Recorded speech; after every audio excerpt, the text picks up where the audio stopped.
Hello friends, मेरा नाम राम दीक्षित और आप देख रहे हैं मेरा YouTube channel Namami classes. Friends, आज हम मैथ्स में एक नए चैप्टर को स्टार्ट करेंगे, एवरेज, औसत। औसत को हम बहुत ही इजी ट्रिक में पढ़ना है हमें। किस लेवल पे हम उसको देखेंगे, आइए हम देखते हैं। सबसे पहले कुछ बेसिक से हम जानकारी जान लेते हैं। जैसे कि आप लोग जानते हो, औसत बराबर एक आपको ट्रेडिशनल जो आपको पता है, औसत बराबर क्या होता है, आंकड़ों का योग बटे आंकड़ों की, सभी लोग जानते हैं, बटे आंकड़ों की संख्या।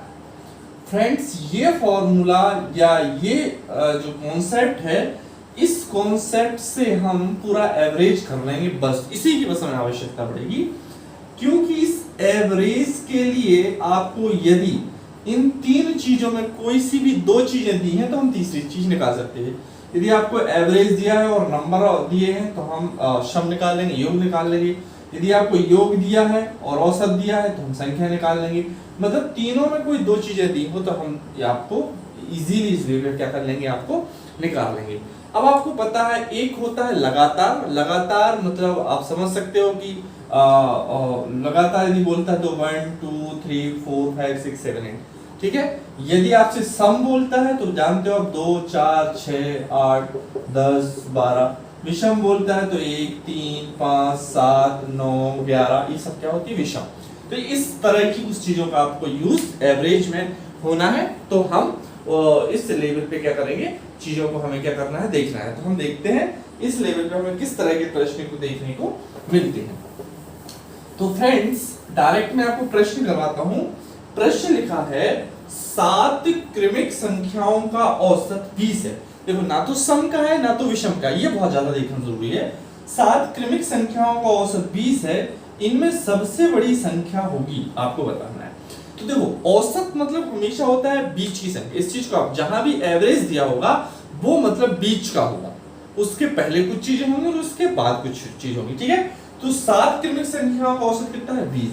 मतलब जो ये 20 है, बीच का नंबर, मतलब 3 इसके पहले होंगी और 3 इसके बाद में होंगी। तो आपसे क्या पूछा है, इनमें सबसे बड़ी संख्या कौन होगी? तो 21 22 और 23।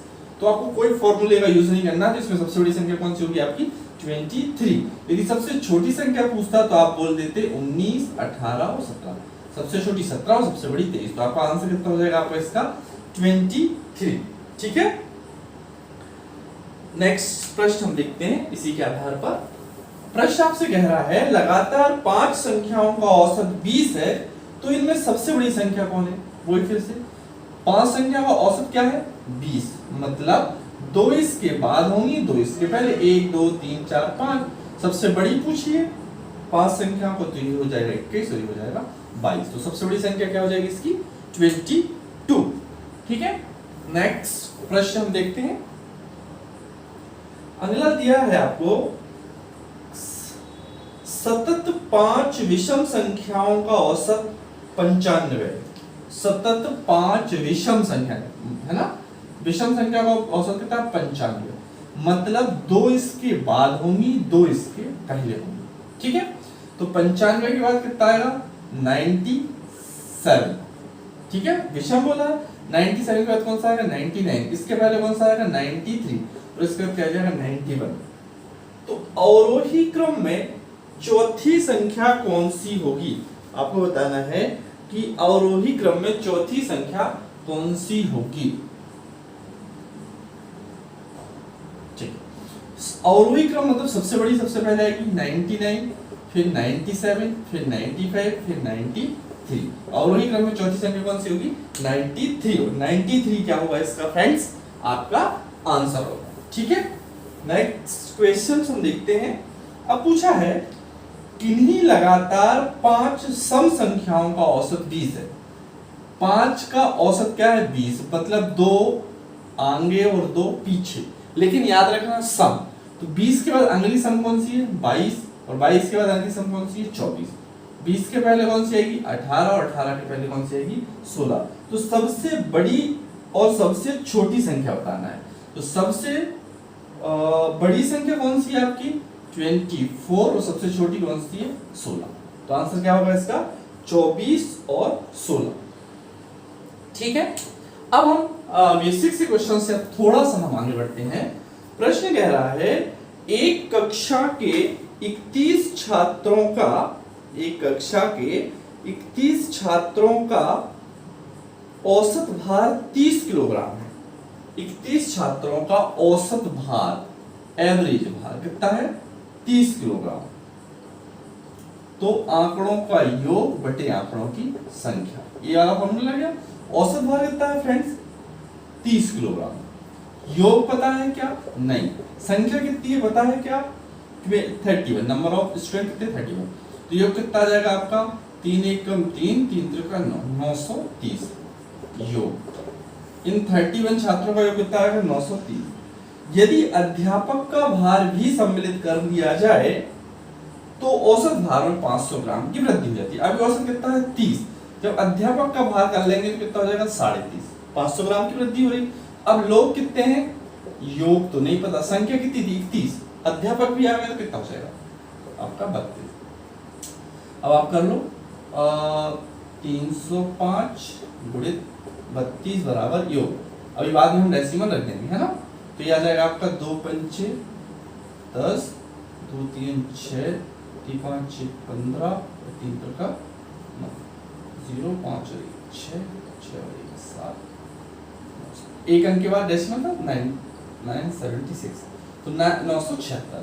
देखो तो आपको बताना अध्यापक का भार, जब अध्यापक नहीं था तब योग कितना था लोगों का 930। जो भी ये इंक्रीज हुआ है क्यों हुआ है? क्योंकि इसमें अध्यापक और आ गया। यदि अध्यापक नहीं था तो 930 था, और अध्यापक आने के बाद कितना होगा 976। तो 930 से जितना भी इंक्रीज हुआ वो केवल उसी का जो टीचर है उन्हीं का हुआ है भार। मतलब यदि मैं 976 में से 930 को मैं माइनस कर दूं, 6 4 में से 7 में से 3 गया 4, 46। तो अध्यापक का भार कितना हो जाएगा 46। समझ में आया ना अपन को?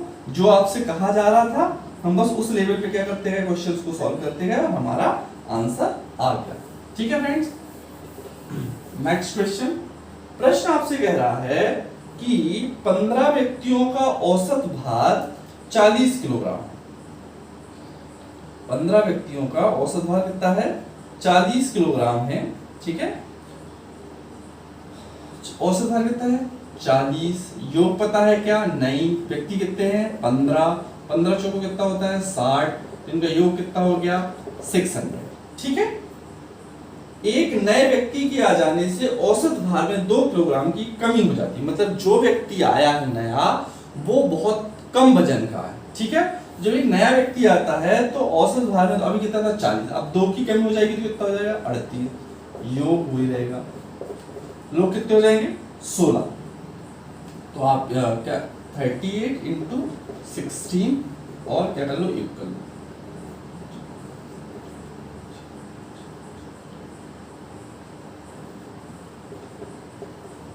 तीन 8 8 और 2 10, 3 2 5 और 1 6। ठीक है, अब योग कितना हो गया 608। जब वो बंदा नहीं था तब योग कितना था 600। जब वो बंदा शामिल हो गया तो योग कितना हो गया 608। मतलब जो भी भार इंक्रीज हुआ है उस बंदे के आने से इंक्रीज हुआ है। मतलब इससे जितना भी एक्स्ट्रा होगा वो बंदे का ही, उस बच्चे का भार होगा। जो भी 608 में से 6 गए तो कितना जाएगा 8, तो उसका भार कितना है आपका 8 किलोग्राम। ठीक है, बहुत इजी प्रश्न है, बस आपको कॉन्सेप्ट लगाना है और प्रश्न को क्या करना है सॉल्व करना है। अगला प्रश्न आपसे कह रहा है कि 11 परिणामों का औसत, 11 परिणामों का औसत 50 है। तो आपको यहां दिखा है एवरेज, योग और संख्या। तो 11 परिणामों का औसत कितना है 11 परिणामों का औसत कितना है 50, योग संख्या कितनी है 11, 11 पौने 55, तो इसका योग कितना आ गया 550। अब कह रहा है प्रथम 6 परिणामों का औसत 49 है। प्रथम 6 का कितना है 49, योग नहीं पता, संख्या कितनी 6, 9 6 54 की 4, हाथ में 5, 6 चौक 24 और 5 29, 294। ये योग है किसका प्रथम 6 का। फिर कह रहा है अंतिम 6 का औसत 52 है। कितना है एवरेज 52, योग बटे 6, 6 दूनी 12, 6 पंचे 30 और 31। तो ये किसका आ गया? योग आ गया किसका? अंतिम 6 का। प्रथम 6 और अंतिम 6 कितना होगा? 6 और 6 कितना होगा? टोटल 12। यदि मैं इन 12 लोगों में से, ये कितने लोगों का योग है? 11 लोगों का। यदि इन 12 लोगों में से मैं 11 लोगों का यदि योग घटा दूंगा तो मेरे लिए वो जो परिणाम ज्ञात करना वो परिणाम ज्ञात हो जाएगा।